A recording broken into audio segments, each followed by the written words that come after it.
आ जाओ, आओ माहम, आ जाओ। ये माहम देखें, ये व्यूवर्स जो मैं सदर से लाई थी कपड़े, माहम ने पहन लिया है और माहम अब थोड़ी सी मॉडलिंग करके दिखा रही है। आ जाओ हरीम, आप भी आओ। और ये हरीम का ड्रेस है, ये हरीम है। हरीम घूमो। यस, अब आप बोलेंगी क्या? व्यूवर्स अस्सलाम वालेकुम। आपने आपने हमारी मम्मा के हमारी मम्मा के चैनल को, इधर इधर खड़े, चैनल को चैनल को सब्सक्राइब भी करना है, सब्सक्राइब भी करना है, लाइक भी करना है लाइक भी करना है और बेल आइकन के बटन को,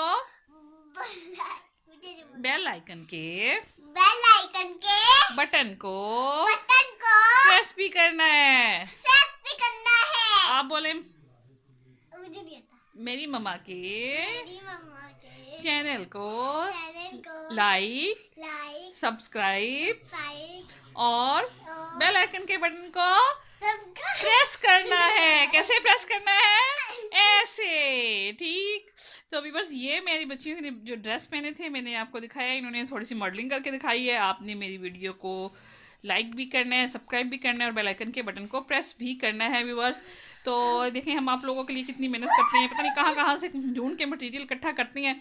तो आप भी जाएं, सदर चक्कर लगाएं, रिजनेबल प्राइस में मिल रही है। ये जो हमारी माँ हमने प्राइस पहना हुआ है, ये इधर माहम इधर आए, ये 2500 का सूट है, लेकिन जो है अब सेल में तकरीबन ये 1200 और या 1300 से तक का मिल जाएगा आपको रिजनेबल प्राइस में। और जो ये हरीम है, इसने हरीम ने पहना हुआ है, ये भी आपको, ये वैसे ये 3,000 का वो बता रहा था, लेकिन ये जो उसने दिया है तकरीबन हमें 1500 में ये दे दिया है। ठीक है, आप लोग जाएँ वहाँ पर और विज़िट करें। बच्चों के कपड़े भी बहुत अच्छे मिल जाएंगे और बड़ों के भी, बड़े मर्दाना सूट भी जो हैं जो है 2000 तक आपको इजीली मिल जाएगा। आप लोग चक्कर लगाएं, सर्दी के जितने भी है स्टफ़ तमाम आपको मिल जाएगा। ठीक है, मुझे इजाज़त दीजिए, अल्लाह हाफिज़।